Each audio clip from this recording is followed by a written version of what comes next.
요번에 제가 할 수업은 사유의 창안으로서의 사랑이라고 하는 주제입니다.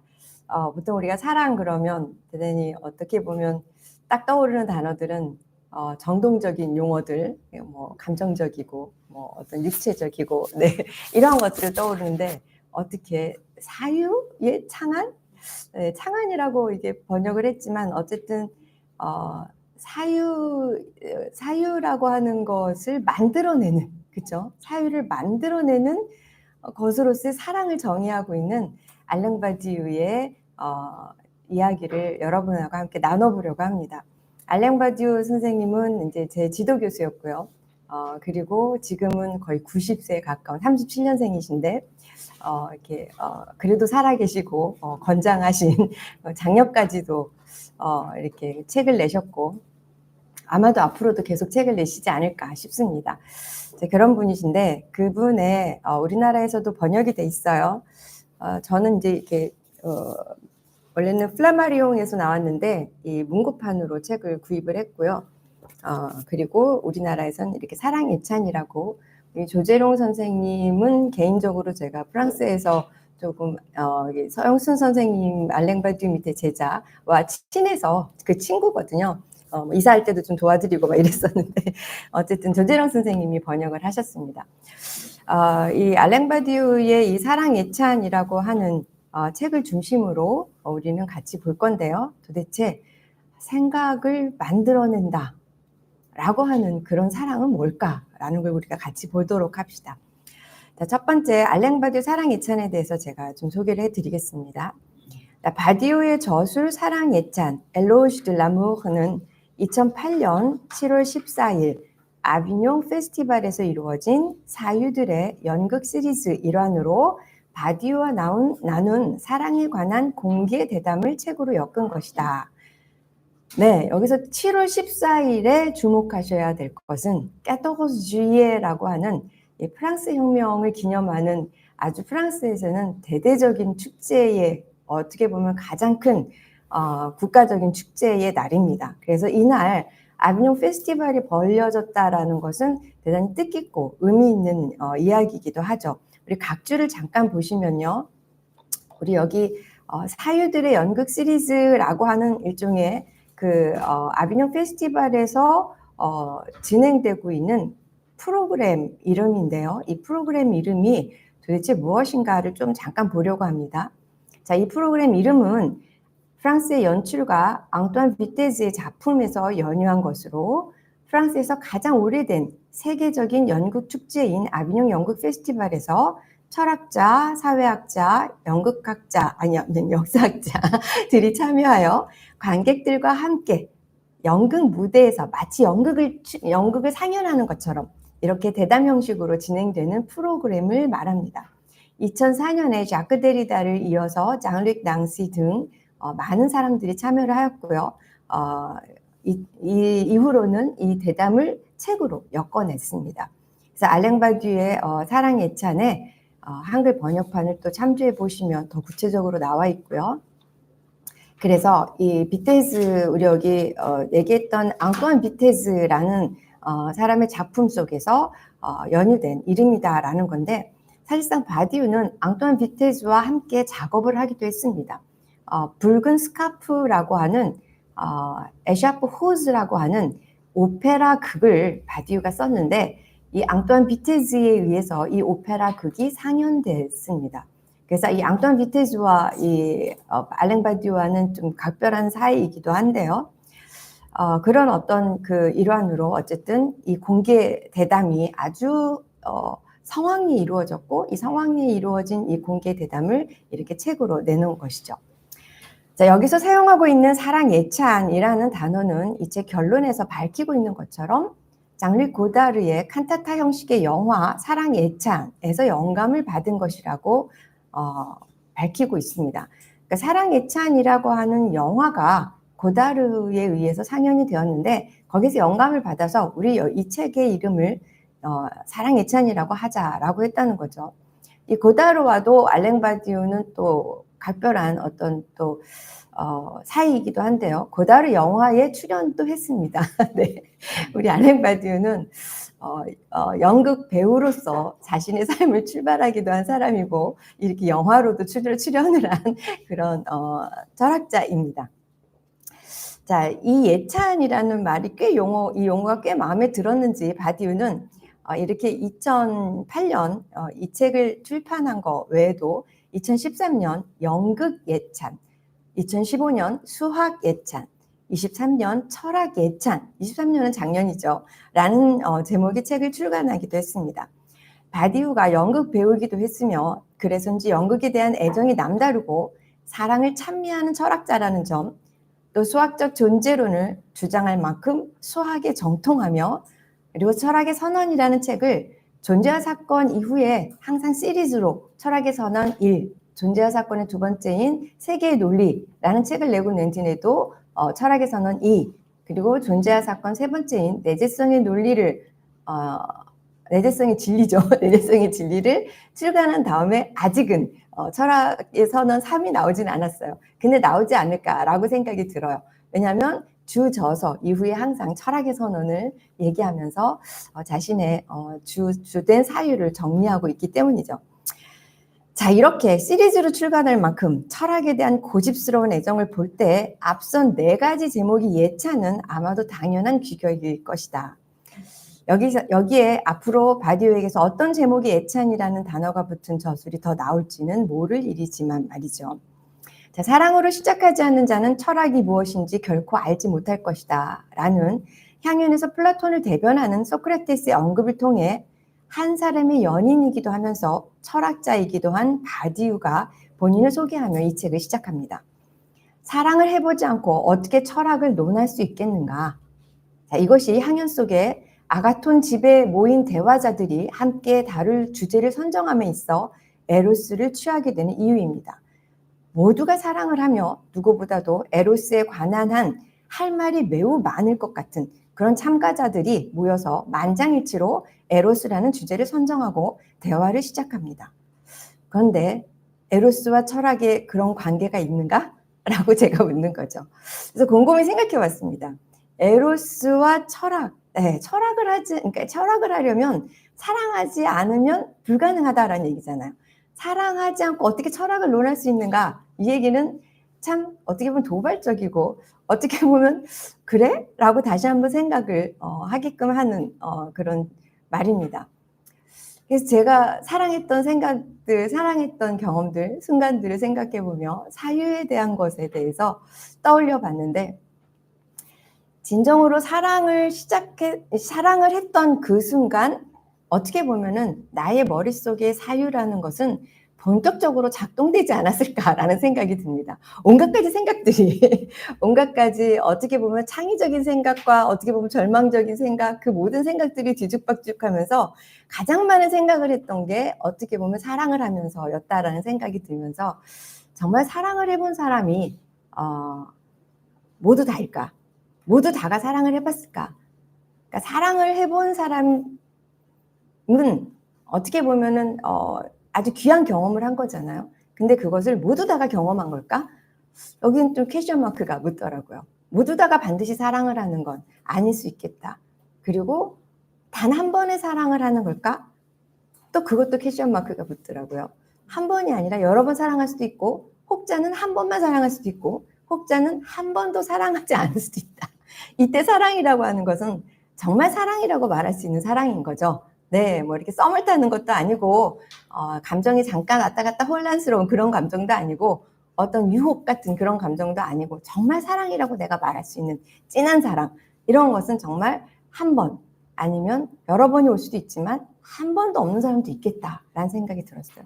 그래서 사랑과 이 그러니까 생각이라고 하는 건 철학이라고 하는 건 밀접한 관계가 있을 수 있겠다라는 생각이 개인적으로 들었습니다.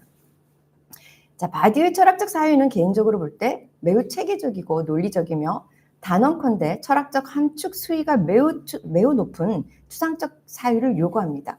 감성적이고 직관적이라기보단 이성적이며 따라서 공리적 규칙들에 따라 정합적이고 논리적인 그 논중의 맥락만 잘 따라가다 보면 이보다 더 명쾌한 사유나 이론이 있을까 싶을 만큼 우리에게 선명한 그런 명료함을 가져다 주는 사유이기도 합니다.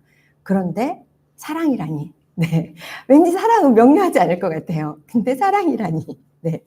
자, 바디의 사랑에 대한 사유를 우선은 사랑 예찬을 통해 그리고 또 바디의 책 조건들을 통해 다루고자 한다.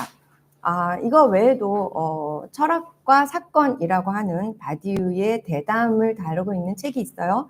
거기에 뭐 정치에 관해, 예술에 관해, 사랑에 관해 뭐 이런 어떤 그 네 가지 진리의 조건, 진리 절차에 대해서 대담을 하고 있는데 거기에 사랑에 관한 대담이 대단히 좀 여러분들이 읽기엔 되게 쉽게 이렇게 대담을 하고 있습니다.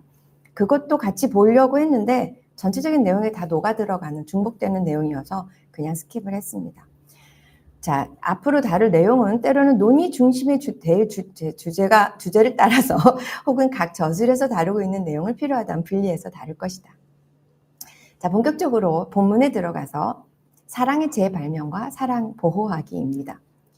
자, 바디우는 사르코지는 무엇에 대한 이름인가에서 사랑이 늘 다시 발명되어야 하지만 동시에 사방에서 위협받고 있기에 보호되기도 해야 한다고 말합니다. 네, 이 사르코지는 무엇에 대한 이름인가 각주를 잠깐 보시면요. 이 실공스턴스라고 하는 네 번째 시리즈 작품, 네 번째 저술에서 나오는 겁니다. De quoi s'accroche est-il le nom?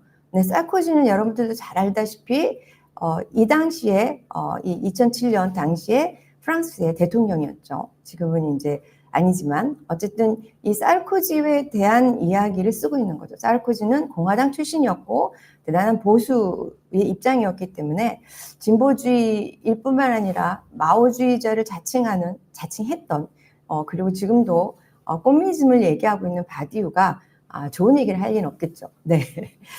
여기 시리컨스턴스라고 하는 뭐 상황, 정황 이렇게 번역이 될 수 있는데 바디우는 그때의 정치적, 사회적 이런 상황들에 대한 글들을 썼습니다. 그래서 시리컨스턴스가 지금은 8번, 9번 뭐 이렇게 나왔습니다. 그래서 매번 그렇게 상황에 대한 저술을 하고 있고요. 자, 거기서 이제 얘기하고 있는데 뜬금없이 자, 사르코지 이거는 뭐예요? 정치와 관련된 얘기죠. 그런데 거기서 사랑이 늘 다시 발명되어야 한다라고 얘기하고 있고 사방에서 사랑이 위협받고 있기 때문에 보호되어야 한다라고 얘기하고 있다라는 겁니다. 왜 정치를 논하는 곳에서 바디우는 지옥에서 보낸 한철의 램보의 시를 인용하며 사랑의 재발명을 그리고 사랑의 보호를 주장하고 있는 것일까? 바디우는 사랑의 재발명이 상업적 음란성과 또 지지부진해 있는 현 좌파에 저항하는 가능한 지점들, 여러 지점들 중 하나라고 주장합니다. 그러니까 사랑을 재발명하는 것이 정치적으로 맞대응하는 그런 아주 중요한 요소라는 거예요. 어떻게 사랑이 사르코지가 대통령으로 있는 그 당시 프랑스라는 이 세계에 맞서고 저항하는 구심점들 중 하나가 될 수 있을까? 네, 사실 이 부분에 관해서는 좀 더 자세하게 논하면서 사랑과 정치에 관한 바디우의 얘기를 논하고 싶었는데 그것들은 다 다루지 못했어요. 어쨌든 제가 제기하고 있는 질문입니다. 어떻게 사랑을 정치 한복판에서 그것에 맞대응할 수 있는 중요 요소 중에 하나로서 얘기하고 있을까? 바디우는. 자, 바디우는 프랑스의 미틱이라고 하는 인터넷 만남 알선 사이트, 만남을 주선하는 사이트예요. 그것을 예로 듭니다. 이 사이트의 슬로건은 위험 없는 사랑을 당신에게 또는 사랑에 빠지지 않고서도 우리는 사랑할 수 있습니다. 고통받지 않고서도 당신은 완벽하게 사랑에 빠질 수 있습니다. 등인데 심지어 그 사이트는 사랑 코칭이라는 어떤 고난이라도 헤쳐나갈 방법까지도 마련해 줄 수 있다는 선전 문구를 동원하면서까지 상업적 욕망을 보여주고 있다라고 얘기합니다. 또 여기서 보면은 되게 그럴듯하잖아요. 이렇게 뭐 나이나 직업 또 어떤 집안 내지는 사회적인 조건 또 뭐 성격, 뭐 취미 이런 것들을 다 고려해 갖고 나랑은 이런 게 맞아. 나랑은 이런 게 좋겠어. 그리고 나와 함께 살 때 이러이러한 부분들이 충족된다면 위기가 덜하겠어. 이런 것들을 개선한다는 거죠. 자, 이들이 주장하는 내용은 사랑의 안정성입니다. 안전하게 사랑할 수 있다라는 겁니다. 사랑 보험과도 같은 이 사이트를 통해 앞으로 일어날 일에 대해 계산기를 두드리면서 훌륭한 파트너를 선별할 수 있다는 것입니다.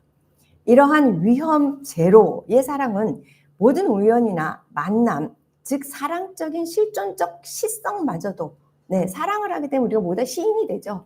유행가 가사가 시처럼 들리고 귀 속에 쏙쏙쏙 들어오는 그런 어떤 요소를 갖고 있어요. 근데 그런 것마저도 위협받게 하는 것이며 쾌락의 한 변형으로서 사랑에 의해 생기는 타자로부터 비롯되는 시련이나 심오하고 진실된 온갖 경험을 회피하려는 그 논리의 근거가 있다라고 얘기하는 거죠. 그러니까 어려움은 회피하고 고통은 회피하고 어쨌든 안정성이라는 것을 통해서 내가 쾌락을 즐기겠다라는 겁니다. 그러나 어떠한 경우에서라도 위험은 사라지지 않습니다. 위험이 사라지겠습니까? 그렇게 계산기를 자판을 두드려서 결혼했다고 해서 그 위험이 사라집니까? 그러지 않죠. 더 열심히 싸울 수도 있어요. 사랑이 없기 때문에. 더욱이 이러한 논리는 위험이 오로지 타자들 때문에 타자들에게서만 발생하고 있다고 생각하는 것에 문제가 있다는 것입니다. 나 때문에 생길 수 있다는 게 아니라 타자 때문에 타자에게만 이런 문제가 위험이 있을 수 있다라고 생각하는 거에 문제가 있다는 것이죠. 이 세계에서 사랑은 상업적 논리와 욕망에 따라 위협받고 있고 따라서 사랑을 보호하는 것도 철학의 임무라고까지 바디우는 말합니다. 이 말은 랭보의 사랑은 재발명되어야 한다는 사실을 전제하며 이 시대가 선전하는 사랑의 안전과 안락 혹은 쾌락에 대항하여 다시금 사랑하면 따라올 수밖에 없는 위험과 모험을 창안해야 한다고 바디우는 주장합니다. 그 다음에는 철학자와 사랑이라는 주제로 제가 엮었는데요. 바디우가 사랑이라는 주제와 관련해서 철학자들은 무슨 말을 하고 있는가? 실제로 철학자들은 사랑을 별로 다루고 있지 않다. 그것에 대해서 매우 놀랬다라고 바디우는 여기저기서 얘기를 합니다. 자, 사랑이란 주제는 실제로 철학적 논의의 대상에서 종종 벗어나 있었으며 문학의 장르에서 다루어지거나 혹은 정신분석학에서 그것도 성이나 욕망이라는 관계 안에서 다루어져 왔다. 예외적인 철학자가 있다면 한연의 플라톤이다. 바디우는 플라톤에게서 사랑이라는 철학적 범주가 가능했듯이 사랑이 철학의 범주로 구성된다는 것은 정당하다고 말한다. 그러면서 사랑과 관련지어 철학은 대체적으로 두 양극단으로 나뉘게 되는데 첫 번째 극단은 쇼펜하우어를 선두로 한 반사랑, 사랑에 반대한다는 그런 입장으로 여성들이 사랑하는 것을 절대 용납하지 말아야 한다고 강조하는 쇼펜하우어의 얘기를 들고 있습니다. 왜냐하면 쇼펜하우어는 이 하등한 인간이 이 여성을 통해, 특히 여성이 사랑한다는 이 사랑을 통해 존속 가능해질 것이기 때문에 여성의 사랑을 막아야 된다라고 얘기하고 있습니다. 두 번째, 여성을 참 혐오하는 이런 쇼펜하우어의 얘기죠. 두 번째, 그와 완전히 대립되는 또 다른 극단의 사례는 키에르케고르를 들고 있는데요. 사랑의 세 가지 경험의 단계를 키에르케고르는 설명하고 있는데 첫 번째 단계가 심리적 단계, 육체적인 아름다움으로 사랑을 시작하는 단계죠.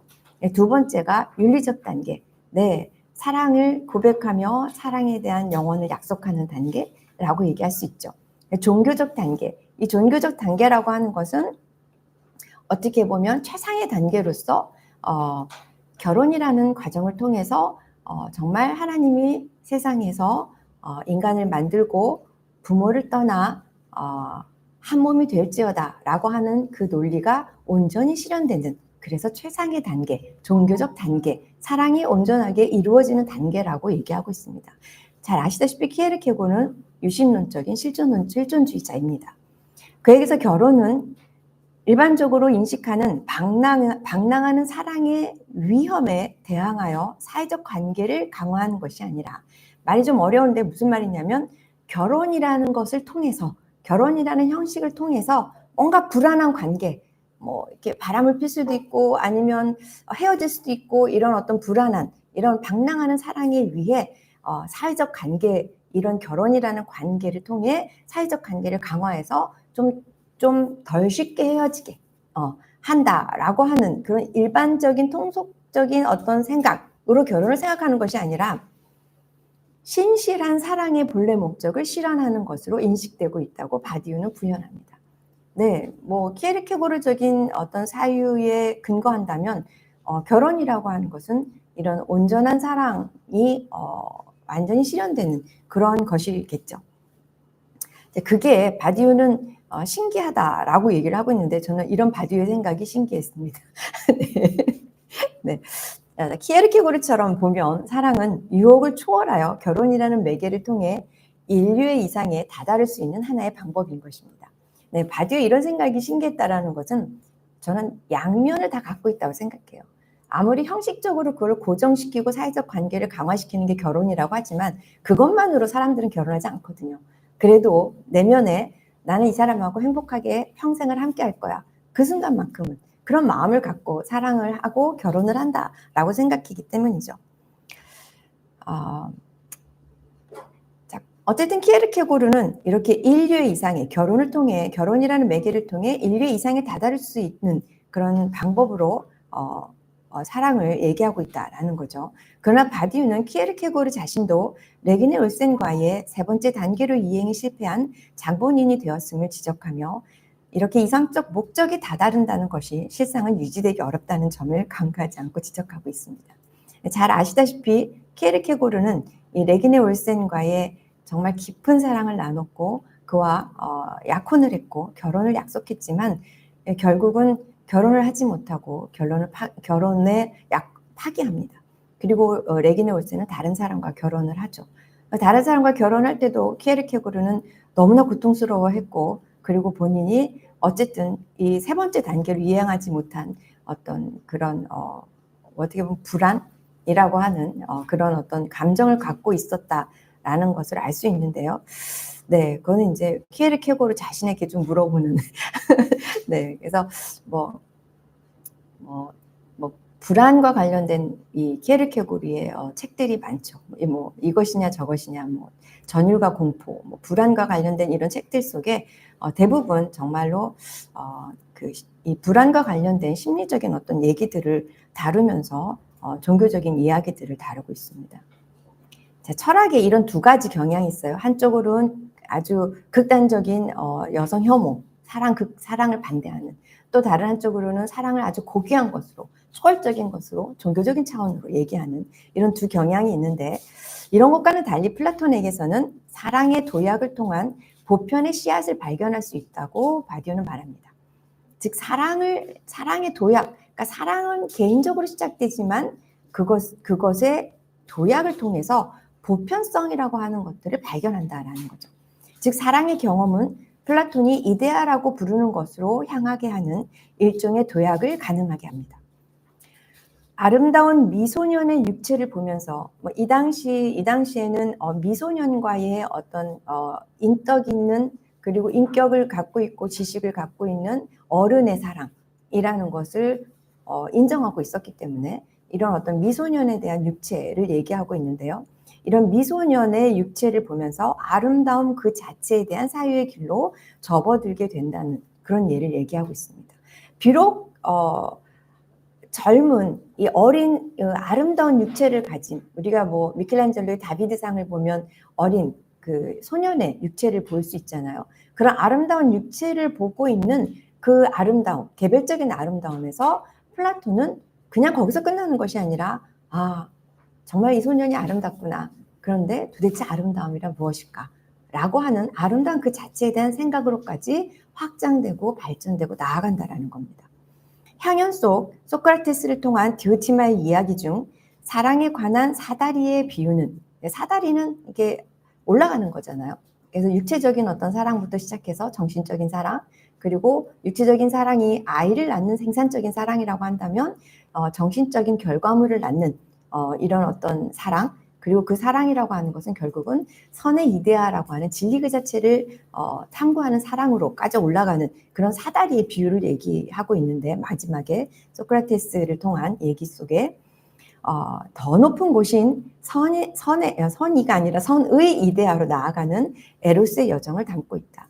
바디우식으로 표현하자면 사랑에는 우연의 순수한 특이성으로부터 자, 우연의 순수한 특이성, 말이 좀 어렵지만 바디우의 개념어입니다. 우연이라고 하는 모두 다 우발적으로 우연적으로 사랑을 시작하잖아요.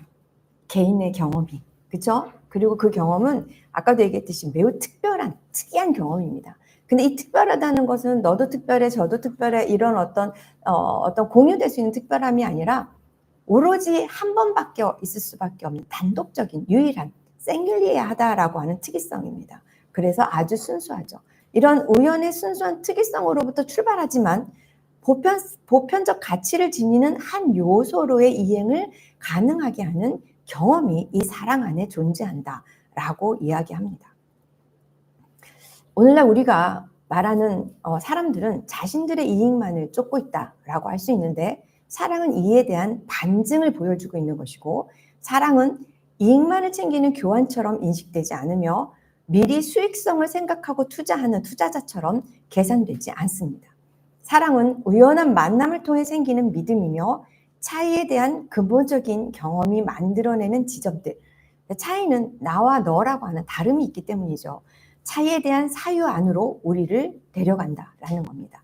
따라서 사랑은 보편적인 힘을 가지며 개인적 경험이지만 철학적으로 매우 근본적인 가치를 지니는 것으로 플라톤은 이와 관련하여 최초의 직관을 가졌던 사람이었다고 바디우는 말합니다. 자, 이 사랑 애찬이라고 하는 것은 대담의 형식으로 이루어져 있습니다. 앞에서도 얘기했듯이 니콜라 트리옹이라고 하는 사람과 대담의 형식을 갖고 있는데요. 그 대담의 형식을 통해 트리옹의 질문을 따라서 락강의 성관계는 없다. 네파드 하프 섹슈엘이라고 하는 그 내용을 언급하고 있습니다. 원래 이 말은 성관계가 없다라는 말은 17세기, 16세기에서 18세기에 이르는 프랑스의 회의적이고 모랄리스트적인 개념에서부터 나온 말인데요. 여기서부터 파생된 이 명제는 락강에 의해 그때와는 완전히 다른 매우 상반된 결론에 이르게 된다고 바디우는 지적합니다. 얘기는 뭐냐면 우리가 모랄리스트적인 개념, 파스칼로부터 시작해서 많은 모랄리스트적인 어떤 학자들이 있는데 사실상 사랑이라고 하는 것을 매우 높은 수준의 아주 고귀하고 추상적인 부분으로 나누기 때문에 마치 궁정풍에서 볼 수 있는, 그러니까 로미오와 줄리엣의 영화를 여러분도 혹시 보신지 모르지만 이렇게 줄리엣이 창가에서 막 이러고 있으면 로미엣이 밑에서 이렇게 아름답게 보잖아요.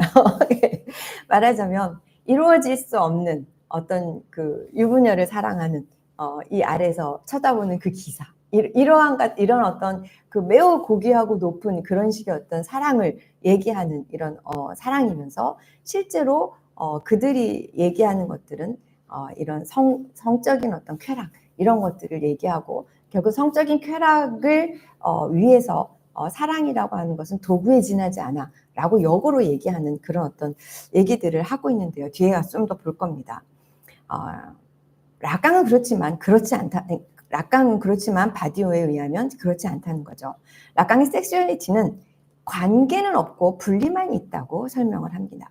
네, 성 관계는 없고 여기서 성이라고 하는 건 여성, 남성이라고 하는 우리가 섹스라고 할 때 여성을 쓰고 남성을 쓰잖아요. 그때 어떤 그 이성을 얘기하는 거고 양성을 얘기하는 거고 근데 그 양성 간의 관계는 없고 분리만 있다라는 겁니다. 물론 당연히 타자의 몸이라는 매개가 존재합니다.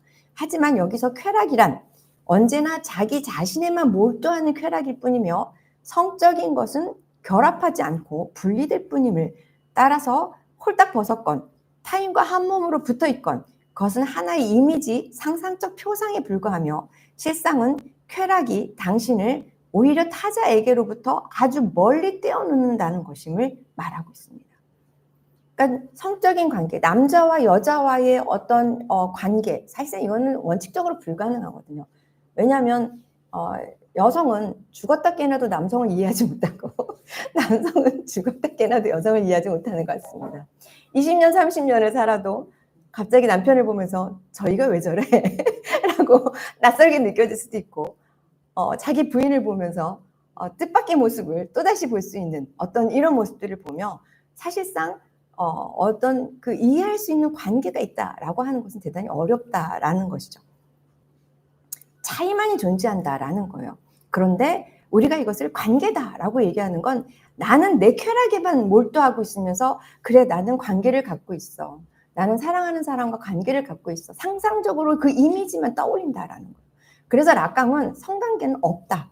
분리만이 있다라고 얘기한다라는 거죠.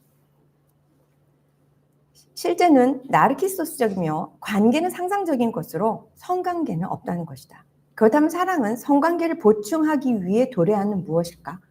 바디오는 락강에게서 사랑은 그런 눈속임이 아니라 이 비관계, 즉 성관계가 없다는 것은 비관계를 얘기하는 거죠. 이 비관계를 대신하여 도래하는 것이라고 말합니다. 이러한 사유는 락강에게 사랑을 주체가 타자의 존재에게로 있는 그대로 접근하게 한다는 정의를 가져오게 하는데, 즉 사랑 속에서, 사랑을 통해서 주체는 이러한 나르시즘을 넘어, 즉 쾌락에 만족하는 나르시즘을 넘어 타자라는 매개를 타자 그 자체의 가치가 있는 것으로서 다가서게 하며, 이것이 바로 사랑의 만남이라고 바디오는 말합니다. 타자 자체를 있는 그대로 당신과 함께 존재하기 위해 사랑은 다가오는 것입니다. 그러나 이렇게 말하고 있다라고 이렇게 해석하는 락강에게는 바디오가 보기에 사랑과 관련해서 철학적인 불명확함이 있습니다. 왜냐하면 성관계의 결핍을 보충하는 사랑은 두 가지 방식으로 이해될 수 있는 여지가 락강에게 있다라는 거죠. 네, 비관계라고 하는, 그래서 성관계가 없다라고 하는 그 안에 있는 결핍을 보충하기 위해서 락강은 첫 번째 남근적 사랑이라고 얘기할 수 있는 이 남근적 향유 내지는 남근적 사랑이라고 얘기할 수 있는 이야기를 하는데, 사랑이 섹슈얼리티의 공백을 상상적으로 메워주기 위해 도래한다는 소위 남근적 사랑으로 이해될 수 있습니다. 네, 앞에서는 그거를 반박했었죠, 바디우가. 하지만 락강에게도 그렇게 이해될 수 있는 측면이 있다는 겁니다. 여기서 섹슈얼리티는 일종의 공허로 귀결되며 그렇기 때문에 반복의 법칙 아래에 놓이게 됩니다. 말하자면 내가 정말 사랑하는 그녀야. 그래서 나는 그녀가 꼭 나의 여인이었으면 좋겠어. 라고 그녀를 갈구하고 욕망하지만 그 욕망을 이루는 그 순간 어떻게 보면 그 남자는 공허함을 깨닫게 되고 다른 욕망으로 눈을 돌리게 된다는 거죠. 이것이 바로 반복의 법칙 아래에 놓이게 되는 남근적 사랑이라고 하는, 거의 모든 이 세계를 살고 있는 상징적 질서 속에서 살고 있는 많은 사람들이 갖고 있는 사랑의 형태입니다. 그래서 우리는 늘 허기지고 늘 그 결핍을 메우기 위해서 욕망을 쫓게 되고 또 다른 되풀이 속에 놓여지게 된다는 거죠. 그게 바로 락강의 남근적 사랑에 놓여지게 되는 반복적 법칙으로서의 어떤 사랑입니다. 그러나 두 번째 방식, 좀 아까 얘기했듯이 존재의 접근이라고 하는 그 두 번째 방식, 그것은 존재론적이라고 말할 수 있는 사랑입니다. 사랑은 타자의 존재 자체와 관련되어 있다는 것입니다. 여기서는 빗금친, 모두 다는 아니고 빗금친 여자의 향유라고 하는, 환희라고도 제가 번역을 하는데, 향유라고 하는 소수의 여자들만이 이러한 사랑을 알 수 있다라고 하는 락강의 얘기를 우리는 들을 수 있습니다. 그런데 이 소수의 여자만 그런 것이 아니라 더러는 남자도 그럴 수 있다라고도 얘기합니다. 근데 여자가 좀 더 퍼센테이지가 많은가 봅니다. 네, 어쨌든 락강의 이러한 두 가지 종류의 얘기를 얘기하면서 철학적인 불명함 속에서 갈팡질팡하고 있는 요소를 바디오는 지적합니다. 자, 마지막으로 철학자와 사랑을 논하는 부분에서 바디오는 레비나스의 사랑을 말하고 있는데, 레비나스에게 있어서 타인의 얼굴과 결부된 환원 불가능한 경험은, 네, 레비나스에게 있어서의 타인이라고 하는, 타자라고 하는 것은 동일자인 나보다 우선시되는 존재이고 우월시되는 존재이며 초월적인 존재이고 비대칭적인 존재입니다. 비대칭적인 존재라는 것은 나는 이만큼 했으니까 너도 이만큼 해 라고 하는 대칭적 존재가 아니라는 겁니다. 타자는 나보다 초월적이고 나보다 깊고 높고 우월해서 사실상 내가 거기서 따라 미치지 못하는 무한한 존재입니다. 어떻게 보면 영원을 담지하는 존재지만 나라는 것은 한정적인 존재인 거죠. 그렇다고 해서 이 타자가 신과 같은 절대자가 아닙니다. 무력을 행사할 수 있는 신과 같은 절대자가 아니라 아주 측은하고 아주 가난하고 헐벗고 불쌍하고 내가 눈길을 주지 않으면, 내가 손길을 베풀지 않으면 안 되는 존재입니다. 그래서 레비나스의 타자는 전적으로 동일자보다 앞선 존재입니다. 자, 그러다 보니까 결국은 전체 타자로서의 신이 되는 출현을 경험하게 되는데요. 그래서 레비나스가 얘기하는 타자성은 사랑을 통해서 우리가 더 잘 알 수 있는데, 이 사랑을 통해서 레비나스는 낯선, 말하자면 내가 사랑을 통해 애무를 하고 있는 그 순간에도 애무를 하고 있는 그 사랑의 상대는 거기 있지 않다. 즉 미래와 같은 요소로 항상 그 대상은 빠져나간다라는 어떤 신비적인 얘기들을 하고 있는데, 이러한 어떤 사랑과 타자성과 절대적인 타자성과 관련된 이러한 레비나스의 얘기는 이타성의 경험이 윤리적 감정이라는 결론을 이끌게 된다고 말합니다. 그러나 사랑 그 자체만을 놓고 보면 레비나스가 얘기하는 것처럼 윤리적인 것은 별로 존재하지 않는다고 바디우는 말합니다. 네, 여기서 저는 고개를 끄덕였습니다. 사랑에는 그다지 윤리적인 것이 존재하지 않는 것 같습니다. 오히려 레비나스에게서 둘을 부정하는 하나가 가하는 최후의 보복을 목격하게 된다고 말합니다. 네, 보통은 하나가 보복한다라고 할 때는 동일자인 내가 타자를 보복합니다. 그렇죠? 그래서 레비나스가 비판하는 것도 동일자적 질서 안에서 얘기되고 있는 존재에 대한 이야기입니다. 그래서 이 동일자적 질서 안에서 존재론을 얘기하고 있는 이 형이상학은 결국은 폭력을 가하게 될 수밖에 없다. 내 중심적인 부분에서 타자를 생각하니까. 하지만 타자는 나의 중심적인 부분에서 사유될 수 있는 존재가 아니죠. 왜냐하면 무한하기 때문에. 내가 넘어설 수 없기 때문에.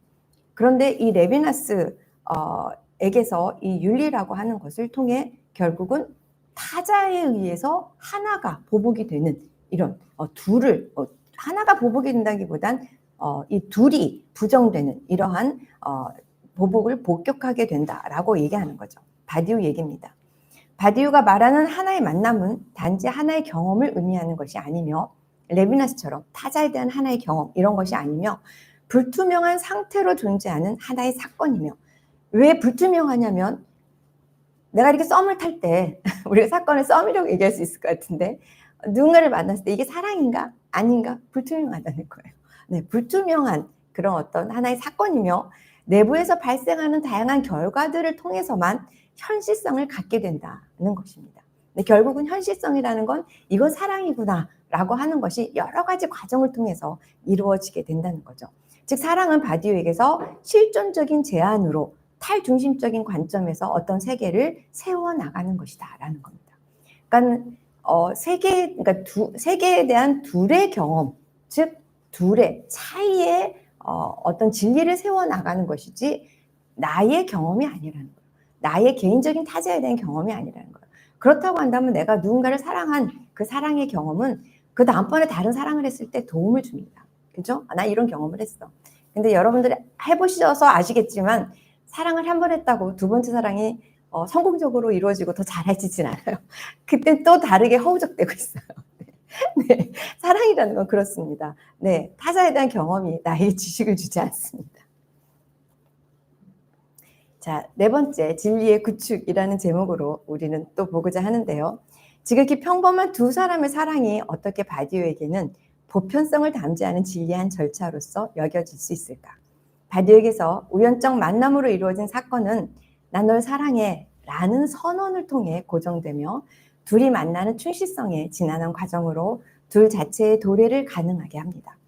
또한 시인 알베르토 카이에루, 좀 이따 조금 볼 거지만요. 예, 페소아의 이명이지요. 말처럼 사랑은 하나의 사유다를 이루어낸다. 바디우는 우선 사랑의 구축을 위해서 얘기할 때 사랑을 분리이자 구분인 차이를 갖는 첫 번째 요소로 둘을 전제한다고 말합니다. 말하자면 짝사랑은 사랑이 아니에요. 네, 혼자 하는 사랑은 사랑이 아니에요. 차이를 전제하는 거, 구분을 전제하는 거, 이것이 첫 번째 요소라는 거예요. 그리고 두 번째 요소로 이 둘이 무대에 등장하는 그 상황이 있다라는 거예요. 그게 바로 만남이라는 상황이라는 거죠. 그러나 많은 이야기나 소설은 예컨대 로미오와 줄리엣, 좀 전에 얘기했던 또 트리스탄과 이졸데, 네, 트리스탄과 이졸데, 우리가 바그너의 음악을, 트리스탄과 이졸데의 음악을 들어서 여러분들은 이걸 알고 계시겠지만, 우리나라는 이 트리스탄과 이졸데보다 로미오와 줄리엣을 더 많이 알고 있는 것 같아요. 트리스탄과 이졸데는 오히려 유럽에 많이 알고 있고, 이곳에서 파생된 이야기들이 로미오와 줄리엣이다 라고 우리는 추측해 볼 수 있을 것 같습니다. 어쨌든 대단히 가슴 아프고 결국 죽음으로 끝나는 이 트리스탄과 이졸데와 같은 위대한 사랑의 서사에는 이러한 만남의 사랑을 모두 다 소진시켜 버린다고 바디우는 말합니다. 이것만이 아니죠. 우리가 신데렐라, 백설공주, 이런 동화 속의 얘기들도 만남의 모든 게 초점이 맞춰지고 마지막은 어떻게 끝납니까? 그래서 잘 먹고 잘 살았더라. 네. 뒤에 얘기는 별로 없어요. 만남에만 다 초점이 맞춰져 있어요. 근데 이게 되게 로맨틱하고 뭔가가 좀 들을 만한 얘기고 마음이 혹 가는 그런 얘기이기 때문이겠죠. 네, 마치 마술적인 외제성의 한순간을 맞이하여 불타버리고 녹아버리고 소비되며 소진되는 이러한 논리는 둘의 등장하는 무대가 아닌 하나가 등장하는 무대를 결국은 마주하게 된다는 거죠. 이것이 바로 급진적이고 낭만적인 사랑 개념이며 이는 거부되어야 한다고 바디오는 말합니다. 결국은 죽음을 통해서 하나가 되는, 결국은 하나가 되었대더라 라고 끝나버리는 이런 어떤 하나의 어떤 판타즘으로 끝나게 된다는 거예요. 이 개념은 놀라운 예술적 매력을 주는 건 맞지만 심각하게 실존적인 위험을 내포하고 있다고 바디우는 지적합니다.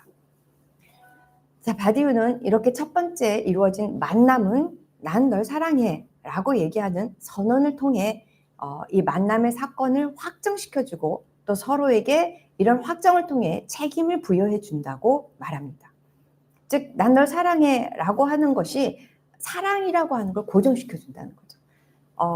썸이었던 것이 사랑이다라는 생각이 들면 사실상 우리는 이 말을 굳이 하지 않아도, 옛날 세대는 말하지 않아도 아는 순간이 있잖아요. 그죠?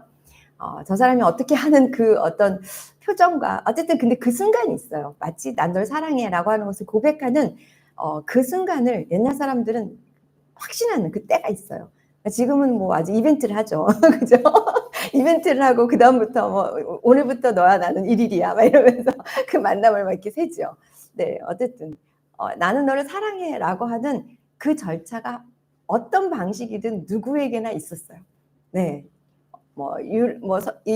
유럽은 아무래도 이 말로 표현하는 게 더 확실했겠죠. 우리는 암묵적으로 서로 알고 있는 이런 상황이었다 하더라도. 근데 이것이 대단히 중요하다는 거예요. 그래서 사랑한다라는 것을 확신하는 그 순간 우리는 사랑을 고정시키는, 이건 사랑이야 라고 고정시키고, 사랑이야 라고 고정시킨다라는 것은 무슨 얘기냐면 난 널 책임질게. 그리고 나를 너는 책임져야 돼. 다른 데 쳐다보지 말자. 이 얘기를 만들어준다는 거예요.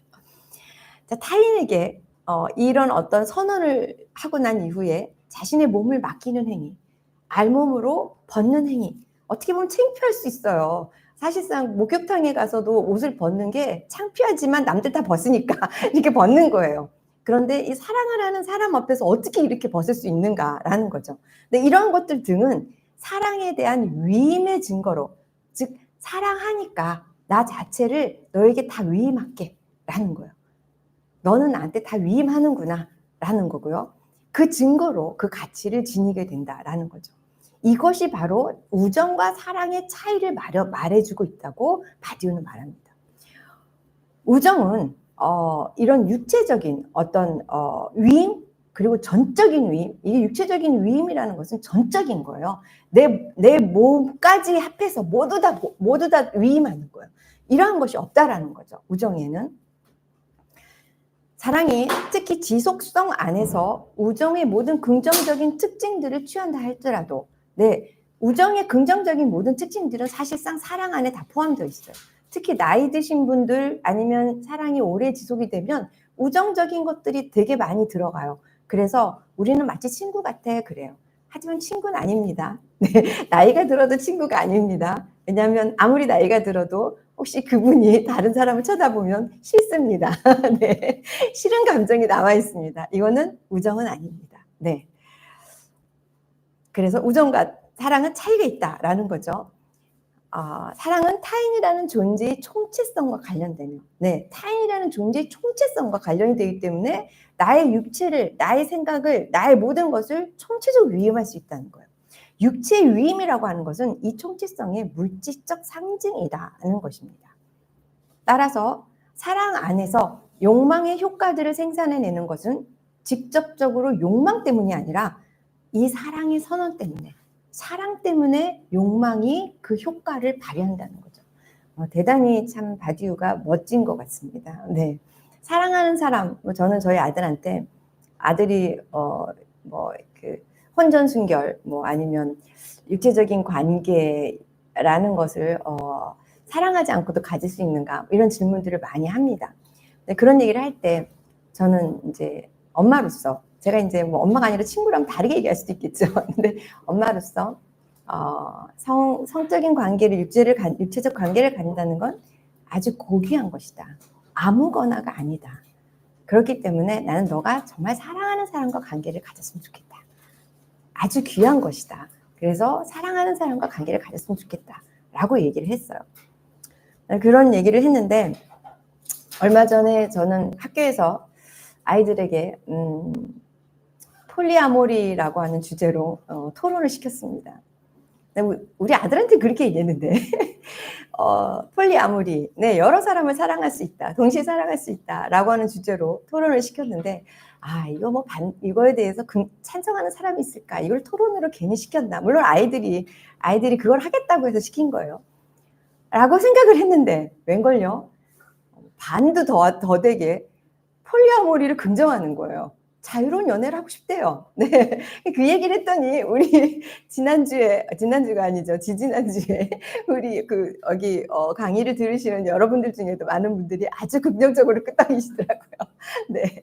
폴리아모리, 자유로운 연애를 이렇게 지향하는 거, 생각할 수 있죠. 그 개인적인 판단이니까, 개인적인 취향이고 할 수 있지만, 나는 우리 아들한테 그렇게 얘기 안 했는데 라고 생각하면서 세태가 많이 바뀌었구나 라는 생각을 했습니다. 그런데 바디우는 사랑을 하게 되면 폴리아모리는 불가능하다는 얘기를 하는 거죠. 정말 사랑을 한다면 연애는 가능할 수 있어요. 여러 사람과 썸을 탈 수 있어요. 네, 하지만 정말 사랑을 하면 그 사람과 전적으로, 총체적으로 서로에게 매여진다라는 거죠. 그 얘기가 바디우가 이혼을 하면 안 돼 라든가 그 사랑이 식을 수도 있어 라든가 이거를 반대하는 게 아니에요. 이혼을 할 수도 있고 그 사랑이 식고 다른 사랑을 할 수도 있어요. 하지만 사랑을 하게 되는 그 순간은 그렇다라는 겁니다. 따라서 바디우에게 사랑은 진리의 절차라고 일컫는 것 중에 하나로 진리가 구축되는 하나의 경험이라고 할 수 있다. 이 진리는 둘에 관한 진리로 있는 그대로의 차이의 진리다. 이런 의미에서 볼 때 사랑은 시련을 받아들이고 지속될 것을 약속하며 이 차이에서 비롯된 세계의 경험을 수용해 나가는, 각자의 고유한 방식으로 차이에 관한 새로운 진리를 생산해 나가는 것이다. 모든 휴머니티 전반에 진정한 사랑, 그러나 보잘것없어 보이기도 하는 이러한 사랑이 우리를 매료시킨다는 것은 사랑에는 보편적인 무엇인가가 있기 때문이라고 바디우는 말한다. 그 이유는 우리가 진리를 사랑하기 때문이다. 자신들이 그 사실을 모르는 경우에도 우리는 진리를 사랑한다. 그러나 이러한 진리의 구축은 사실상 바디우에 의하면 매우 형이상학적이며 이렇게 진리를 만들어가는 것은 매우 형이상학적이며 아주 복잡한 문제라고 바디우는 덧붙입니다. 결코 쉽지 않죠. 네, 사랑의 선언은 만남이라는 우연이 고정되는 것이고, 이 우연으로부터 내가 지속성, 끈덕짐, 약속, 충실성을 이행하겠다고 하는 것이다. 또한 이 선언은 우연을 영원에 기록하고 고정시키는 것으로 모든 사랑의 고백은 어떤 의미에서 보자면 하나의 영원의 통고이다. 네, 변할지라도, 그렇죠? 그렇게 되지 않을지라도 그 순간만큼은 내가 널 사랑해 라는 말은 난 내일은 다른 사람 사랑할 거야 이렇게 얘기하지 않는다는 거예요. 그런 생각을 하고 사랑해라는 말을 하지 않는다는 거예요. 그렇게 말하는 그 순간만큼은 영원을 통과하는 그러한 어떤 얘기라는 거죠.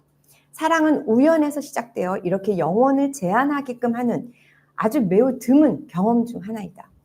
사랑의 행복이란 순간이 영원을 맞이할 수 있다는 증거를 얘기해 준다는 거죠. 따라서 바디우에게 모든 진리의 절차에서처럼 사랑은 하나의 사유이다. 포르투갈의 시인 페소아는 사랑은 하나의 사유다라고 말하는데 육체이자 감정이나 욕망으로 정의되어야 할 것 같은 사랑에 대한 이런 역설적으로 보이는 이 단어는 바디우에게 전적으로 옳다는 긍정을 갖고 오게 한다.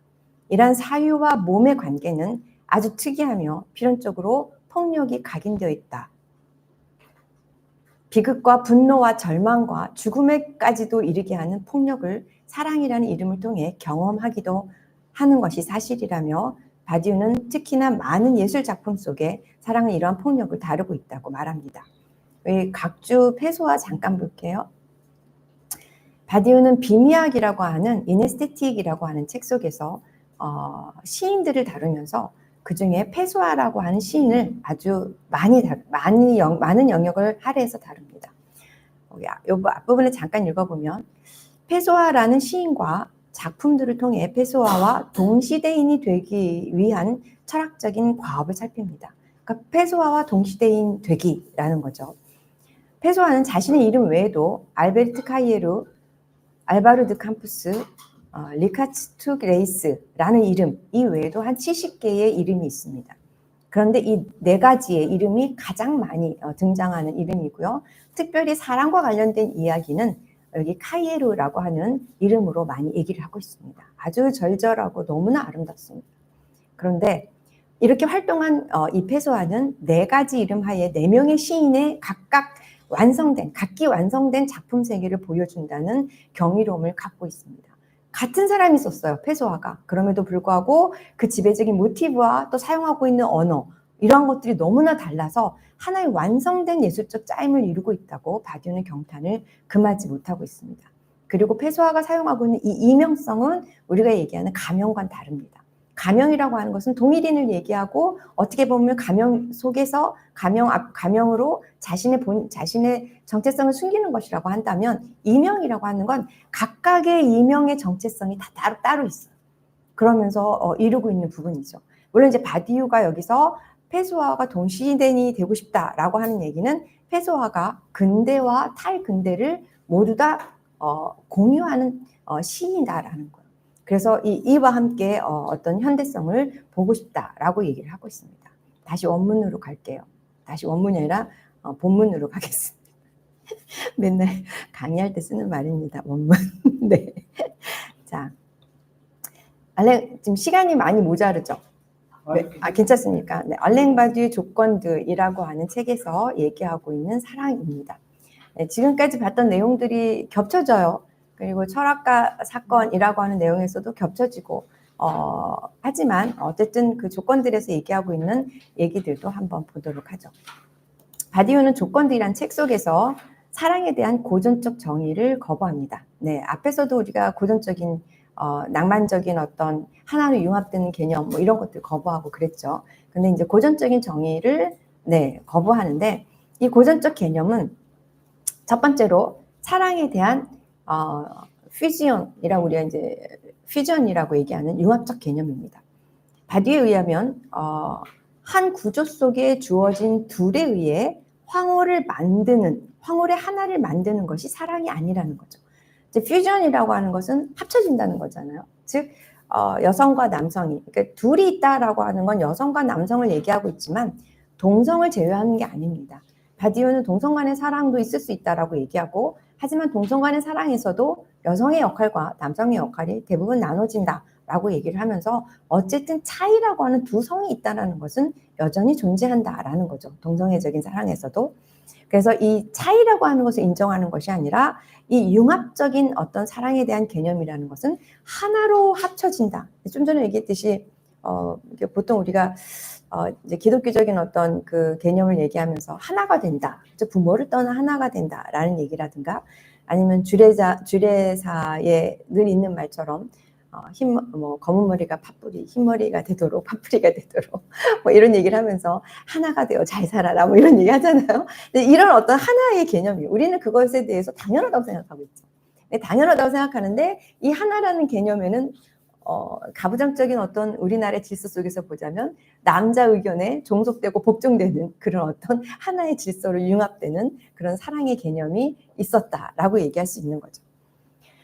하나란 다수를 제거함으로써만, 즉 둘을 넘어서는 전제가 되기 때문이다. 네, 둘을 넘어서 둘을 제거하고 차이를 제거함으로써만 하나라는 것이 이루어지기 때문이라는 거죠.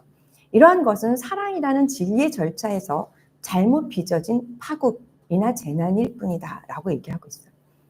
자, 그래서 이러한 하나라고 하는 거, 앞에서 얘기했던 낭만주의적인 어떤 사례에서 우리가 고전주의적 낭만주의에서 잘 볼 수 있었던 그러한 사례이고요. 두 번째로 바디우가 비판하는 고전적인 개념은 사랑에 대한 희생적 개념입니다. 앞에서도 우리가 레비나스 얘기를 하면서 하나에 대한 둘에게 가해지는 폭력, 이런 걸 얘기했죠. 즉 말하자면 이것은 우리가 동일자가 가하는 폭력은 아니지만 어쨌든 타자에 의해서 가해지는 없어지는 둘을 얘기하는 건데요. 실제적으로 우리는 이 레비나스의 얘기를 하기 전에 무조건적인 희생은 주로 여자에게 강요된 거죠. 그래서 예전에는 이혼율이 별로 이렇게 높지 않았는데 요즘 왜 이렇게 높아? 라고 하는 얘기가 뭐예요? 네, 이젠 더 안 참죠. 네, 이제는 여자들도 나를 얘기합니다. 네. 하지만 이 맹목적이고 희생적인 어떤 사랑을 강요하는 것들도 있었고, 또 그것이 아니라 하더라도 사랑은 오래 참고, 사랑은 온유하고, 사랑은 끝까지 참고, 어쨌든 끝까지 바라고 견디는 게 사랑입니다. 그것이 기독교적인 사랑이죠. 사랑이라고 하는 기독교적인 어떤 사랑의 개념은 고린도전서에 나와 있는 너무나 놀랍고 이해가 안 되는 사랑입니다. 도대체 어떤 사랑일까? 너무나 놀라운 사랑입니다. 하지만 그 부분의 사랑도 바디우는 이 안에서 또 다루고 있는데 그거는 제가 다루고 있지 않습니다. 어쨌든 거기서 얘기하는 기독교적인 사랑도 희생적인 사랑이다라고 볼 수 있습니다. 사랑은 동일자를 타자의 제단 위에 올려놓는 것이 아니다. 혹은 거꾸로 타자를 동일자의 제단 위에 올려놓는 것이 아니다라고 얘기할 수 있겠죠. 여기서 동일자를 타자의 제단 위에 올려놓는 것은 레비나스의 얘기입니다. 그죠? 자, 바디에 의하면 사랑은 타자에 대한 경험이 아닙니다. 그것은 둘이 있다는 후사건적인 조건 하에서 이루어지는 세계에 대한 경험, 상황에 대한 경험입니다. 세 번째로 바디우는 프랑스 도덕주의자들의 사랑에 대한 상부구조적이고 환상적인 개념을 거부합니다. 앞에서도 제가 17세기 모랄리스트들에 대한 얘기를 하면서 대단히 어떻게 보면은 그 사랑에 대해서 이중적인 잣대를 갖고 있다라고 얘기했습니다. 이는 염세주의적인 전통에 가까운 사상으로 사랑을 실제 성적 관계를 위한 한낱 장식품으로 여기거나 혹은 사랑의 토대를 욕망이나 성적 질투에서 찾는다고 말합니다. 이런 것에 대해서 바디우는 고전적인 어떤 견해로부터 벗어나야 된다라고 얘기하고 있습니다. 바디우가 말하는 사랑은 진리를 생산하는데 바로 이 진리는 어떤 상황 안에서 둘이 작동한다라는 나누어짐의 진리라고 말합니다. 네, 앞에서 사랑의 예찬에서 얘기하고 있는 것과 동일하지요. 네, 같은 얘기를 하고 있는 것이기 때문에 조건들에서 바디우는 사랑의 재료인 사랑하는 주체의 경험은 어떠한 사랑의 지식도 구성하지 않는다고 말합니다. 네, 제가 개인적으로 타인을 경험했다고 해서, 즉 개인적으로 사랑을 한번 경험했다고 해서 거기에 대한 지식이 쌓이지 않는다는 거예요. 지식이 쌓인다고 하면 그 다음에 사랑에 도움이 된다는 거죠. 하지만 도움이 되지 않는다는 거예요. 즉 사랑의 경험이 하나의 지식으로 축적되어 다음 사랑에 혹은 다른 사랑에 유리하게 작동될 수 없다. 사랑은 할 때마다 다르고 처음이며 낯설다. 따라서 사랑은 사유라는 자신의 특수성을 갖고 있음에도 불구하고 어떠한 사랑도 자신의 사유를 사유할 수 없다는 특징을 지니는 거죠. 사랑이라고 하는 것은 우리가 정치라고 하는 것도 하나의 어떤 지식이 이루어지고 어떻게 보면 과학이라는 것도 지식의 축적이 이루어지는데 진리의 절차를 4가지로 얘기하고 있죠. 바디우는. 그런데 사랑이라고 하는 것은 그 지식이 형성될 수 없다는 거예요. 우리가 뭐 연애학개론, 사랑학개론 아무리 읽어도 사랑할 때 아무런 도움이 되지 않습니다. 네, 네 웃으시는데 그렇습니다. 그 특징은 무엇이냐면 사랑은 사유를 사유할 수 없다. 즉 지식이 축적될 수 없다라는 것을 얘기해 준다라는 겁니다. 이로부터 바디우는 사랑에 대한 어떤 열정이나 질투, 실수, 성, 죽음 등과 같은 정의가 아닌 순수 논리로서의 사랑이라는 다음과 같은 정의를 내립니다. 첫 번째, 경험에 대한 두 입장. 네, 여기서는 남성과 여성의 입장이지만 제가 아까 얘기한 대로 동성애적인 부분에서도 양쪽의 입장, 차이가 있다라고 얘기했어요. 존재한다. 여기서 경험은 순수하게 현실로서의 상황을 말한다. 그러니까 드러나는 거죠. 바디우의 존재 개념은 조건들을 쓸 때 존재 개념은 이 프레젠타시옹이라고 하는 현실이라고 하는 개념입니다. 근데 이 프레젠타시옹이라고 하는 것은 존재로서의 존재를 얘기해 준다기보다는 드러나는 어떤 모양으로서의 어떤 것들을 얘기해주고 좀 더 구체적으로 로직 디 몽드라고 하는 세계 질서 속에서 현존의 형태를 실제로 다루고 있습니다. 근데 어쨌든 이 어떠한 경험주의적이고 생물학적이고 사회적인 의미로서의 경험이 아니라는 겁니다. 즉 두 사람이 있고 이런 어떤 두 사람의 사랑이 시작되는 어떤 경험을 하게 되는데 이 경험은 내가 이런 걸 겪었어 라고 하는 경험주의적이라든가 아니면 생물학적으로 남자는 이래, 생물학적으로 여자는 이래 이런 논리를 가져다 주지도 않고 그리고 사회적으로 남자의 위치는 이래, 여자의 위치는 이래 라고 하는 그런 것들을 가져다 주는 지식을 축적해 주는 경험이 아니라는 겁니다. 두 번째, 이 두 입장은 즉 남성과 여성 혹은 차이라고 하는 이 두 입장은 완벽하게 분리되어 있습니다. 이러한 상태를 분리라고 하는데 이러한 분리는 경험의 대상인 지식의 대상을 형성할 수 없게 합니다. 따라서 분리에 대한 지식이 존재하려면 제3의 입장이 필요로 합니다. 네, 나는 남성에 대해서, 그러니까 남편에 대해서 혹은 내가 사랑하는 그 남자에 대해서 도대체 지식을 형성할 수가 없어요. 잘 모르겠어요. 모르겠는데 계속 나와요. 다 알았다고 생각하는 그 순간에도 아주 뜬금없이 갑자기 푹푹 튀어나와요. 그래서 지식을 형성할 수가 없어요. 자, 그런데 이게 지식이라는 어떤 대상이 형성되려면 제3의 입장이 있어야 한다는 거죠. 그럼 제3의 입장은 다음과 같다. 세 번째, 제3의 입장은 없다. 네. 제3의 입장이 있어야 되는데 없다라는 거예요. 네, 사랑을 하고 있는 내가 이런 막막함, 이런 어떤 그 곤란함, 이런 어떤 고통 속에 처해 있는데 이것에 어떤 그 뭔가를 얘기해 줄 수 있는 제3의 뭔가의 어떤 답안이 없어요. 알고 있는 그런 어떤 그 뭐 원리가 없어요. 제3의 입장, 이 세 번째 입장을 설정한다는 것은 상상적으로 어떤 천사의 입장을 가정하는 것과 같다. 그러니까 이상적인 어떤 뭐가 있다라고 얘기하는 것인데 그런 게 없다라는 거예요. 그런 입장은 없다. 그렇다면 천사에게 의존하지 않고 어떻게 분리로부터 오는 진리를 사유할 수 있는가? 네, 이 막막함, 이 공경, 이 어려움을 도대체 모범 답안도 없이 어떻게 해결해 나가냐는 거예요. 제3의 입장이 없다니까요. 있으면 좋겠어요. 천사가 갖다 주는 모범 답안이 있으면 좋겠어요. 그걸 좀 따라서 하게. 근데 없다라는 거예요. 사랑에는 없다라는 거예요. 그것은 넘침에 의해 특별한 사건에 의해 가능하다. 이 사건이 우리가 만남이라고 부르는 것이며 바로 이것이 사랑의 유적 절차의 그 시작을 열어준다라고 얘기하는 거죠. 자, 넘침에라는 얘기, 그러니까 특별한 사건이라고 하는 것은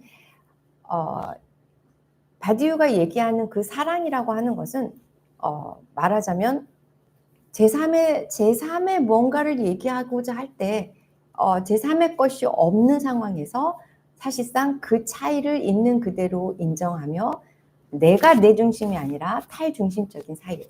말하자면 아무리 경상도 남자라 할지라도 요즘은 경상도 남자들이 그렇진 않은 것 같아요. 근데 저 때만 해도 경상도 남자애들 이렇게 서울의 학교에 올라오면 전부 다 이렇게 그 도끼병 환자들처럼 모든 여자들이 자기를 좋아하는 줄 알아요.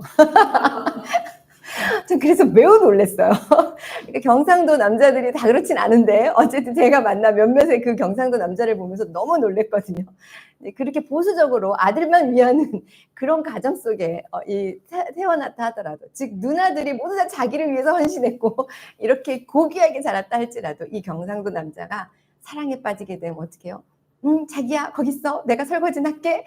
그래 내가 오늘 맛있는 거 만들어줄게. 저희 남편도 경상도 사람은 아니지만 저를 처음 만났을 때 가만히 거기 있으라고 그러고 수제비를 만들어줬어요.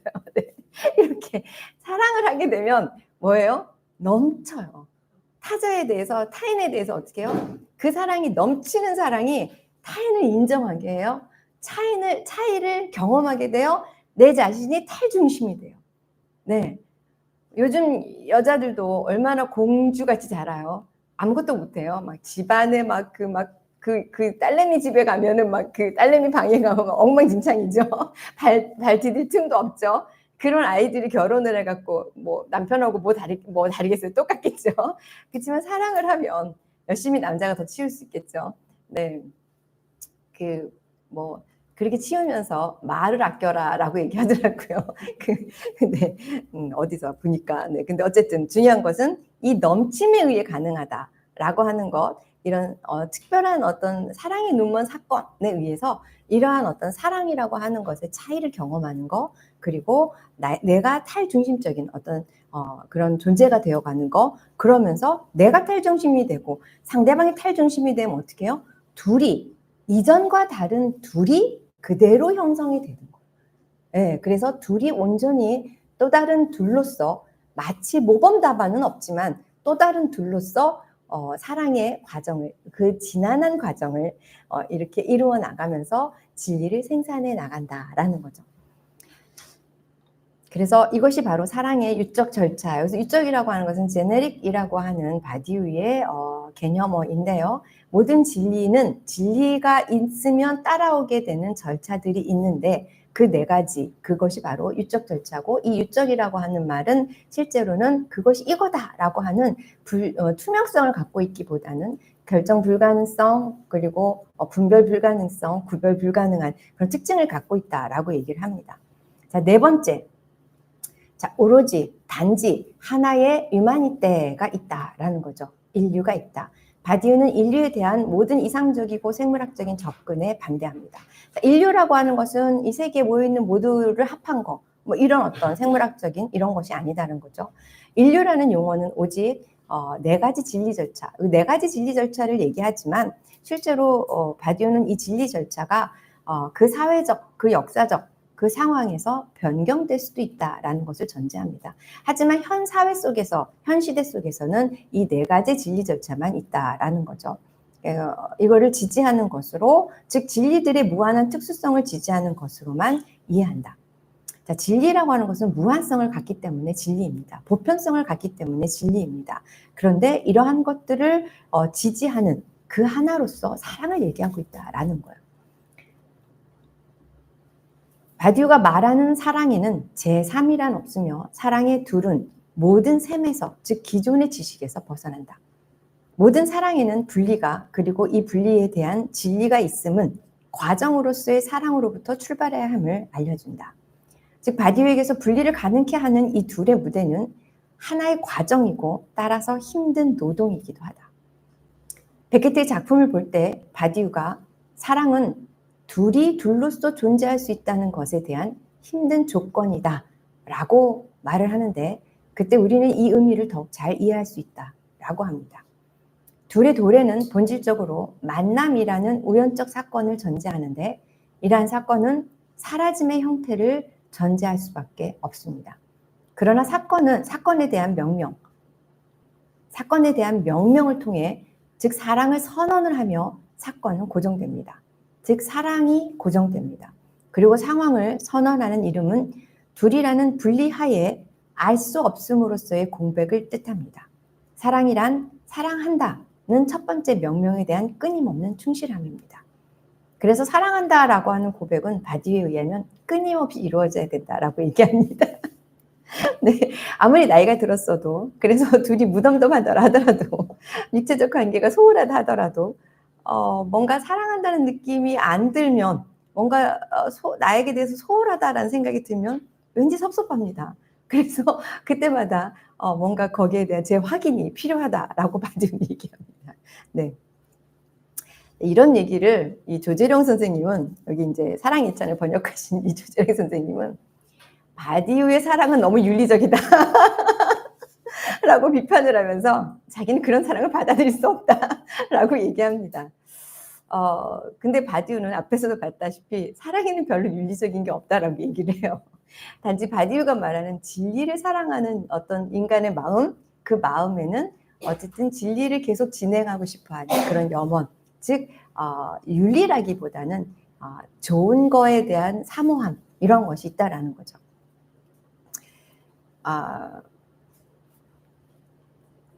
자, 둘은 하나를 부수고 상황의 무한을 증명한다. 즉 사랑은 둘에 의해 하나를 부수고 아무리 분리에 의해 이루어진다 하더라도 그 상황은 하나라는 것이 있다는 것을 말해준다. 즉 하나는 아니지만 어떻게 해요? 새로운 제3의 입장이라고 하는 인류라고 하는 게 이루어지는 거죠. 두 차이를 그대로 인정하는 하나. 그렇기 때문에 모든 진리가 보증되는 곳이 바로 이 다수로서의 하나이다라고 얘기합니다. 진리는 하나입니다. 진리라는 것은 동일성을 자신의 특징으로 갖습니다. 그렇기 때문에 진리는 하나이고, 그런데 이 사랑이라고 하는 것은 차이라고 하는 것을 전제하기 때문에 다수로서의 하나, multiple이라고 하는 것을 이루어 간다라는 거죠. 바디우는 사랑이야말로 참의 보편성을 추구하는 수호자라고 말합니다. 이러한 진리를 생산하는 사랑은 당연히 욕망의 행렬 속으로 들어가게 되지만 욕망의 대상을 그 원인으로 갖지는 않는다라고 얘기합니다. 따라서 사랑과 욕망이 관여하는 육체는 같지만 결코 동일한 것은 아니다라고 얘기합니다. 우리가 욕망으로 육체를 가질 수 있지요. 근데 동일한 육체가 아니라는 겁니다. 욕망의 육체는 자기 범죄의 육체이다. 그리고 사랑의 선언이라는 조건에서만 분리를 가능하게 한다. 바디우는 육체의 모든 성적인 드러냄은 사랑이 아닌 한에서는 엄밀히 말해 자위행위라고 말합니다. 즉 사랑만이 둘의 형상으로 드러나며 둘 속에서 하나들의 관계를 성립하는 것이 아니라 둘을 정립한다라는 것입니다.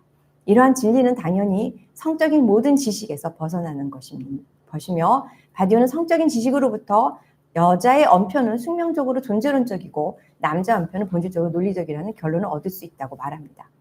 네, 우리가 알고 있는 성과 관련된 지식을 볼 때 여자는 숙명적으로 존재론적이야, 남자는 논리적이야 라고 얘기한다는 거죠. 일반적으로 여자는 존재론적이야, 그리고 남자는 논리적이야, 이렇게 얘기를 하는데 이것은 우리가 보통 갖고 있는 성적인 지식이에요. 그런데 사랑이라고 하는 것은 여기서 벗어난다는 거예요.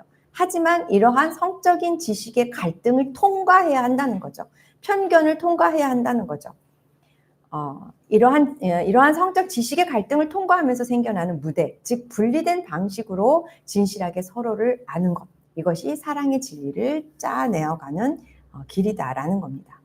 바디우는 분리 안에서 여성의 입장이 특별히 인류에 대한 사랑의 관계를 독자적으로 담지한다고 말합니다. 락강에 의해서 사실상 제가 좀 아까 얘기했지만 빗금 지어진 소수의 어떤 락강 그 여성에 대해서 얘기를 하면서 대단히 긍정적인 얘기를 했는데 바디우는 더욱더 긍정적으로 얘기를 합니다.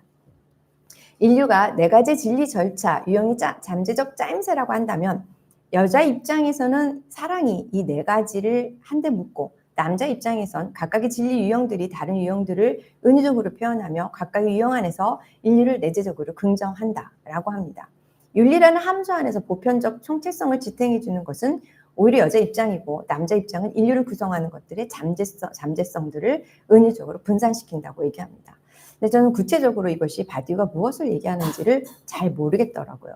그런데 이제 뭐 암묵적으로 어떤 것이겠다, 암묵이 아니라 그냥 직관적으로 무엇이겠다라는 얘기는 생각이 되지만 이런 얘기들을 더 구체적으로 얘기하고 있는 부분들은 바디우가 없어서 네, 그렇습니다. 자, 이런 바디우의 입장은 앞서 밝혔듯이 락강의 남근적 함수에서 출발하는 특징 부정으로서의 전체가 아닌 여자 입장이 비판적으로 대립하게 해준다. 네, 락강의 그런 어떤 소극적인 여자 입장에 비판적으로 대립하게 해주는데요. 어떻게 대립을 하냐면 여성을 전체가 아닌 특징 부정이 아니라 비전체로 간주하고 특징 양화 기호와 부정을 결합시켜 표현한 락강에게 반대하여 보편성을 나타내는 전칭 양화 기호를 부여해 준다라는 거죠.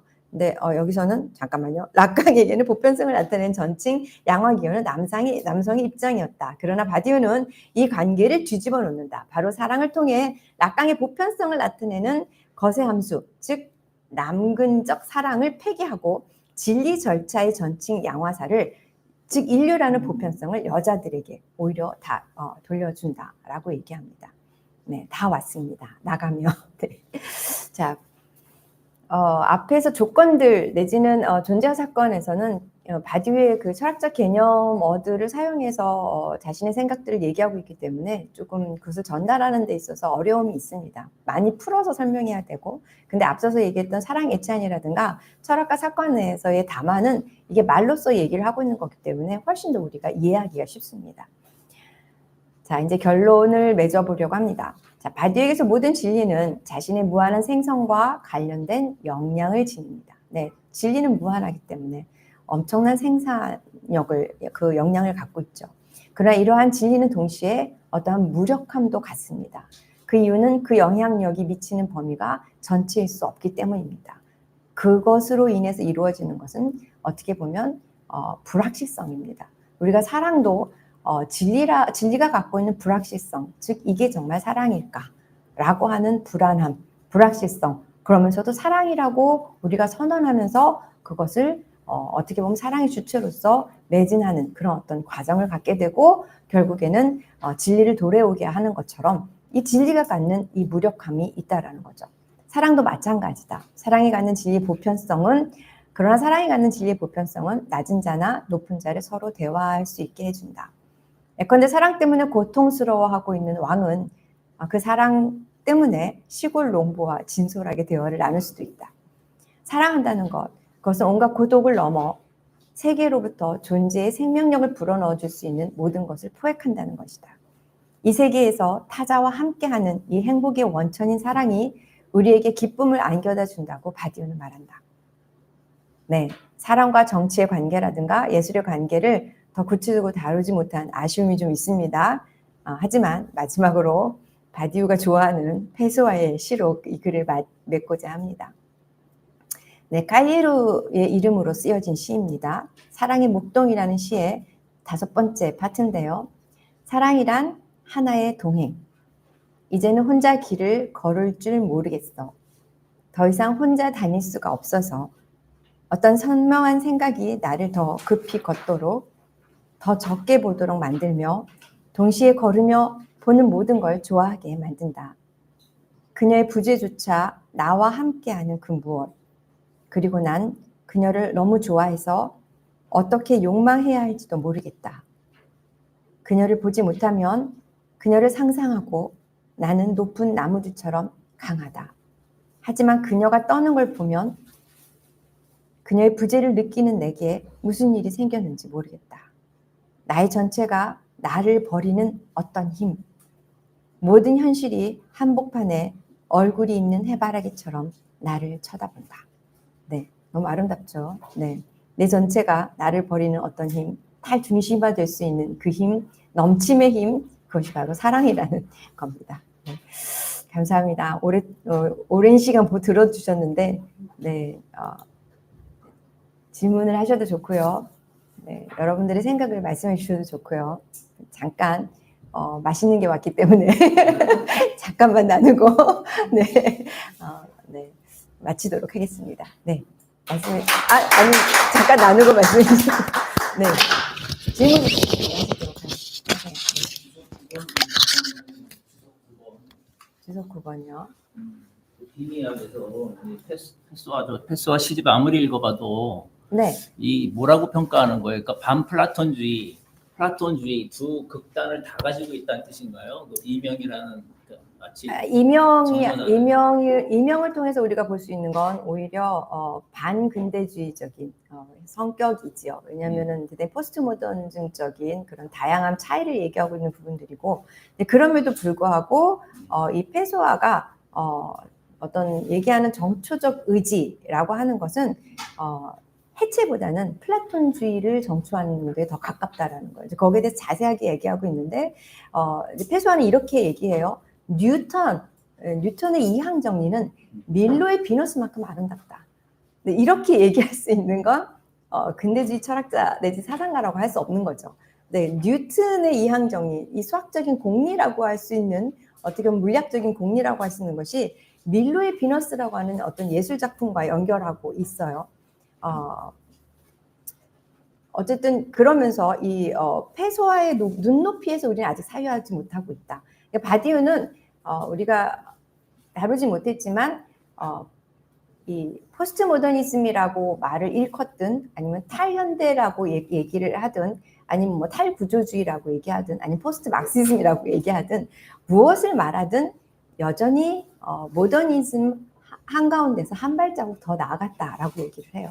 즉 아직까지는 모더니즘의 끝자락에 있다라고 얘기를 하고 있고 그것을 뭐라고 말을 하든 모더니즘을 얘기하고 있는 그것을 주장하고 있고요. 그러면서 태소화는 그 모더니즘과 포스트 모더니즘의 양쪽 사유를 하고 있기 때문에 우리는 거기까지 사유를 올려야 된다라고 얘기하고 있죠. 아이러니하게 이 패소화는 어떤 사회주의라든가 공산주의, 막시즘 이런 것에 대해서 대단히 싫어합니다. 그런데 바딜은 너무너무 패소화를 좋아합니다. 네, 네. 뭐 편견이 없는 거죠. 바디우에게서는. 그래서 이 패소화의 눈높이를 우리가 갖는 것, 이것이 바로 패소화의 현대성을 우리가 갖는 것이다라고 얘기를 하고 있는 거죠. 이해가 제가 뭐 나중에 이제 비미학과 관련된 어떤 그 논의들을 좀 또 같이 보게 되는 시간이 있다면 그때 좀 더 자세하게 얘기를 해보면 좋을 것 같습니다. 네. 또 다른 질문, 네. 하이데거에게 사랑은 어떤 거고 그 하이데거의 존재론에서 이 사랑과 알랭 바디의 사랑의 공통점이나 차이점 이런 거 있으면 좀 알려주시면. 저는 바디우를 얘기하고 있기 때문에 하이데거를 얘기하기는 어렵지만 하이데거의 사랑 혹시 아십니까? 다른 분들은 하이데거와 한나 아렌트의 사랑은 압니다. 네. 네, 하이데거의 제자이면서 하이데거는 결혼한 유부남이지만 어쨌든 한나 아렌트와 사랑을 갖게 되죠. 그리고 이 한나 아렌트와 사랑을 갖지만 어쨌든 1년 뒤에 한나 아렌트는 야스퍼스 밑으로 가서 학위를 받습니다. 그래서 사랑과 관련된 아우구스티누스의 박사학위 논문을 쓰고요. 한나 아렌트는 유대인이기 때문에 이 하이데거는 사실상 그 나치에 동조했다라고 하는 오명을 그러니까 동조했다라고 하는 어떤 그 많은 따가운 시선을 봤는데 하이데거는 본인의 연인이 한나 아렌트가 유대인이었고 또 본인이 스승인 후설이 유대인이었음에도 불구하고 총장으로 이렇게 취임하는 취임식에서 나치당에 가입해라 막 이런 얘기를 합니다. 그럴 정도로 사실상 하이데거의 어떤 그 태도나 그런 어떤 모습들은 이해하기가 대단히 어려운데 이 한나 아렌트도 저는 참 대단한 여인이라고 생각되는 것이 한나 아렌트가 여러 가지 책을 썼죠. 뭐 인간의 조건이라든가 뭐 칸트와 관련된 얘기도 그렇고 뭐 공화국과 관련된 어떻게 보면 공동체와 관련된 이야기 그리고 이제 유명한 예루살렘의 아이히만 이런 것들도 그런데 이 우리나라에 번역된 출판된 책 중에 하나가 한나 아렌트와 하이데거의 서신이 오고 갔던 그 얘기를 토대로 쓴 책이 번역이 되어 있어요. 그래서 그 책을 읽어본 적이 있는데 참 마지막에 임종에 하이데거가 마지막 임종이 다가왔을 때 하이데거 부인이 한나 아렌트를 부릅니다. 미국에 있는 이제 망명을 했죠. 한나 아렌트 보고 죽어갈 것 같으니까 좀 와서 봐라고. 그런데 한나 아렌트 또 옵니다. 와서 또 하이데거를 봅니다. 물론 한나 아렌트도 2번을 결혼을 했죠. 그 뒤에. 네, 근데 와서 봅니다. 그리고 결국은 한나 아렌트가 먼저 죽습니다. 그리고 그 다음 해에 하이데거가 죽죠. 하이데거는 존재와 관련해서 어떻게 보면은 사랑의 얘기 혹시 알고 계시는 분들이 있는지 모르겠는데 저는 잘 모르겠습니다. 제가 현상학자도 아니고 하이데거 전공자도 아니고 단지 이제 아레트와의 어떤 사랑 얘기를 조금 알고 있고 그리고 존재의 드러남, 존재에 대한 얘기는 예술과 관련돼서 특별히 시적인 언어와 관련돼서 얘기를 하고 있지 사랑과 관련돼서 얘기하고 있다라는 것은 전 잘 모르겠습니다. 혹시 구체적으로 어떤 맥락 속에서 얘기되고 있는 것을 알고 계시면 그렇게 질문해 주시면 제가 뭔가 기억이 떠오를지 잘 모르겠습니다. 만난다라는 게 굉장히 우연한 일이고 축복된 순간인데 언제든지 이 만남이 끝날 수 있고 헤어질 수 있다라는 그런 존재론적인 지평에서 사랑을 봐야 된다고 하이데거가 생각한 것 같아요. 그래서 알랭 바디우 요 강연 들으면서 하이데거랑 관련이 있지 않을까 그냥 생각을 해서 여쭤봤어요. 아, 그러셨군요. 제가 나중에 그 부분에 관해서도 열심히 공부를 해보겠습니다. 네, 바디우의 많은 얘기들이 하이데거의 논의와 얽혀 있습니다. 특별히 사건을 얘기하는 부분에서 그러니까 존재자를 통한 존재의 드러남이라고 하는 것을 하나의 사건으로 본다면 바디우에서는 조금 차이가 있는 것이 후사건적인 진리를 얘기하고 있기 때문에 사건 이후에 진리가 도래한다라고 하는 것에 대해서 바디우는 설명하고 있고 그 진리라고 하는 것은 우리가 만나서 볼 수 있는 그 무엇이 아닙니다. 마치 그 하이데거에서 존재가 드러나는 동시에 존재가 무엇냐고 물어보면 존재를 설명하기가 어렵고 존재는 자신의 자취를 감춘다라고 얘기하는 것처럼 존재라고 하는 것이 진리라는 이런 어떤 하이데거적인 어떻게 보면 서양 고전적인 그런 전통적인 그 진리 개념에 입각을 한다면 바디우에게 있어서는 그런 개념에 입각해서 이 진리라고 하는 것은 하나의 과정이고 이 진리가 혹시 도래하게 된다면 그건 진리가 아니라 지식으로 정착이 됩니다. 그래서 진리라고 하는 것을 끊임없이 추구하는 과정으로 설명을 하고 있고 그런 어떤 서로의 차이점이 있고요. 그리고 하이데거에 대해서 바디우는 대단히 현대의 모든 철학들의 출발점처럼 이 하이데거가 하나의 어떤 엄청난 어떤 획기적인 사상적인 그런 역사를 이뤘다라고 하는 것을 존재와 사건 서문에서 얘기를 하고 있습니다. 네. 되셨습니까? 간접적으로나마. 네. 네. 네. 저는 그 사랑의 정의에 관해서 다루는 내용 중에서요. 세 번째 그 넘침에 대해서 말씀해 주셨잖아요. 그러면서 이제 교수님께서 그 넘침이 탈중심으로 연결되는 부분을 너무 설명 잘해 주셨어요. 네. 그래서 이제 제가 이해한 게 맞는지 이제 좀 네. 여쭤보고 싶은데, 그러면은 그 탈중심이라는 것을 통해서 사랑의 본질적인 그리고 사회적인 모든 그 시간적인 모든 경계를 초월할 정도의 그 사랑의 힘, 파워가 있다라고 생각해도 되는지. 그렇죠. 첫 번째는. 네. 그리고 이제 사랑을 생로병사의 어떤 생태학적인 에너지라고 봤을 때 바디유가 추구한 것은 그 이제 새롭게 시작되는, 그러니까 그 사랑을 지속해야 된다라는 관점에서 그 생을 추구한 것인지, 끊임없이 생로병사에 의해서 소멸이 될지라도 네. 다시 또 사랑을 시작해야 된다는 관점인지, 네. 그렇게 네. 생각해도 되는지. 잘 이해하신 것 같아요. 바디우는 예.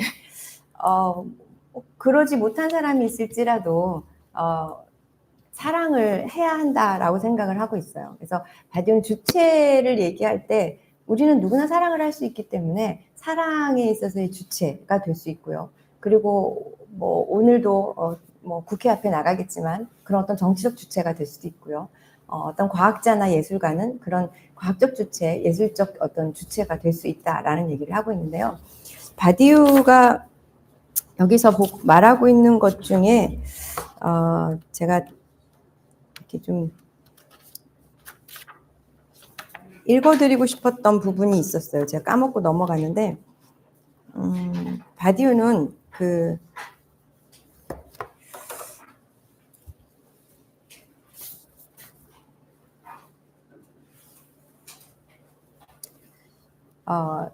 사랑이라는 것을 이렇게 얘기하고 있는데요. 여기서 저는 구축을 경험과 대립시킵니다. 그러니까 진리를 구축하는, 진리를 세우는 것이 개인적인 경험과 다르다는 거죠.